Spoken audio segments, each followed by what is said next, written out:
രാവിലെ തന്നെ തുടങ്ങി ഫോൺ എടുത്ത് കുത്തിക്കൊണ്ടിരിക്കുന്നത്. അമ്മക്ക് ഈ പത്രം എടുത്ത് വായിച്ചൂടെ അമ്മ? തുടങ്ങി കാലത്തെ വന്നോളും ഗുണഗുണഗുണാന്ന് പറഞ്ഞ് ചുമ്മാ ഇരിക്കാൻ സമ്മതിക്കൂലല്ലേ. നിനക്ക് എന്തിന്റെ സുഖടാ കൊച്ചേ? പിന്നെ ഈ രാവിലെയൊക്കെ ഈ പ്രായമായിട്ടുള്ള ആൾക്കാരൊക്കെ ഒരു പത്രമൊക്കെ എടുത്ത് വായിച്ചോണ്ടിരിക്കണ കാണാൻ എന്തൊരു രസമാണ്. ഇവിടെയാണെങ്കിൽ ഒരാൾ എപ്പോ നോക്കിയാലും ഫോണിൽ 24 മണിക്കൂർ ഇങ്ങനെ കുത്തിക്കൊണ്ടിരിക്കും. അയ്യോ അല്ല, എനിക്ക് മനസ്സിലാവുന്നില്ല നിനക്ക് എന്തിന്റെ കുഴപ്പമാ. ഞാൻ ഈ ഫോൺ നോക്കി ഇവിടെ ഉണ്ടാവില്ലേ ഇരിക്കുന്നത്. നീ ആരെ ഇത്ര വലിയ ഉപദേശിക്കാൻ? ഇത് ആരോ പറയുമല്ലോ, എനിക്ക് തന്നെ അറിഞ്ഞൂടാ ഞാനാണോ ഇവിടാണോ മരുവോളെന്ന്.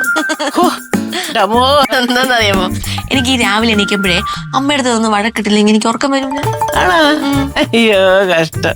കുറച്ചുറങ്ങിയാലും മതി. ഇത് തന്നെ അങ്ങ് ഒഴിവാക്ക് കേട്ടാ. എന്തിയേ ലക്ഷ്മി കൊച്ചമ്മ? എണീറ്റിട്ടൊന്നുമില്ല. സമാധാനം. ഇല്ലെങ്കിൽ ഇപ്പൊ അതും കൂടെ കേറി വന്ന് വരണ്ടേനെ.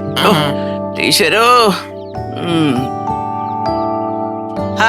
അപ്പോഴേ മരുമോളെ, എന്തോ ഞാൻ ഇന്ന് ആഫീസിൽ പോവുക കേട്ടോ.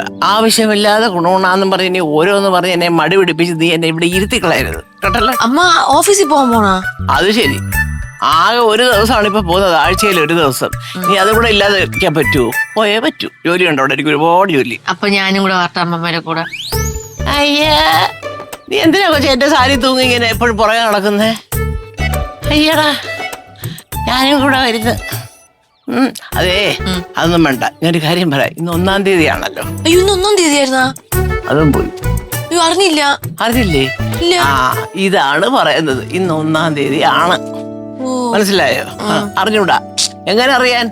എവിടെങ്കിലും ഒക്കെ ഒന്ന് നോക്കിക്കൂടെ? ഇത് എത്ര തീയതി, എത്ര 1-ാം തീയതി എപ്പോഴാന്നൊക്കെ നിനക്ക് നോക്കിക്കൂടെ? അല്ല, അമ്മയ്ക്ക് എങ്ങനെ അറിയുന്നു 1-ാം തീയതിയാണെന്ന്? അത് പോയി. എന്തവാ എന്റെ പെണ്ണെ, നീ ഏത് കാലത്തായി ജീവിക്കുന്നത്? അല്ല, ഈ വീട്ടിൽ കലണ്ടർ ഇല്ലല്ലോ. അമ്മയാണെ ഈ പത്രം എടുത്ത് നോക്കിയിട്ടുമില്ല. ഇല്ല. അപ്പൊ പിന്നെ അമ്മയ്ക്ക് അറിയാവൂല. അതെങ്ങനെ? എന്നാ എന്റെ പൊന്നുമോള് കേട്ടോ, ഇതിനകത്തെ ഈ ഫോണിനകത്ത് ഇങ്ങനെ കളിയാക്കി അങ്ങ് തള്ളിയല്ലോ കുറച്ചു നേരം മുമ്പ്. ഇതിനകത്ത് കലണ്ടറുണ്ട്, പഞ്ചാംഗമുണ്ട്, TV ഉണ്ട്, അതുണ്ട്, ഇതുണ്ട്, സകലത് ഇപ്പൊ മനുഷ്യൻ കൊണ്ടു നടക്കുന്നത്. അതുകൊണ്ടായത്. ഇതിനകത്ത് എല്ലാം ഉണ്ട്. ഇത് നോക്കി എനിക്ക് മനസ്സിലായി 1-ാം തീയതി ആണെന്ന്. ഇനി അതിനകത്ത് മിക്സിയും ഗ്രൈൻഡറും കൂടെ വരാവുള്ളൂ, ബാക്കി എല്ലാം ആയി. വരട്ടെ ദൈവമേ. അത് വന്ന് 2 മരുമക്കളെ തരുന്നതും കൂടെ വന്നെങ്കിൽ രക്ഷപ്പെട്ടു ഞാൻ. ഇനിയൊരു തേങ്ങ എടുത്ത് ഫോണിന് മുന്നിൽ കൊണ്ട് വെച്ചു കൊടുത്താൽ മതി. അത് പൊതിച്ച് ചമ്മന്തിയാക്കി തരും. പക്ഷെ എന്തായിരിക്കും നീ പറഞ്ഞ തമാശ എനിക്ക് അങ്ങോട്ട് ഏറ്റില്ല കേട്ടോ. തേങ്ങ പൊതിക്കുന്നത് അല്ല, ഫോണിലെല്ലാം ഉണ്ടെന്ന് പറഞ്ഞുകൊണ്ട് പറഞ്ഞു. ഇനി എല്ലാം വരുമല്ലോ. തമാശ ഫോണിന്റെ മുന്നിൽ കൊണ്ട് വെച്ചു കൊടുത്താൽ മതി. തേങ്ങ തിരുവി തരും. അതെ, കുറെ പേരെ തിരുവാനുണ്ട്. അതൊന്ന് വന്നോട്ടെ.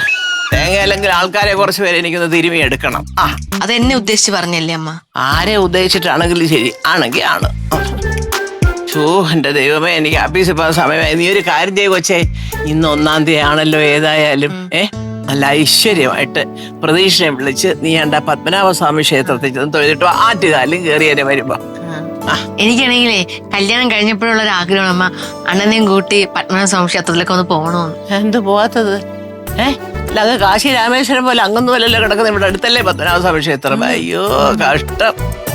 എന്താ ചെയ്യാമോ തന്നെ? താങ്ക്സ് അമ്മ. താങ്ക്സ്. ഇങ്ങനെ ഞെക്കി കൊല്ലാതെ എന്തിന്?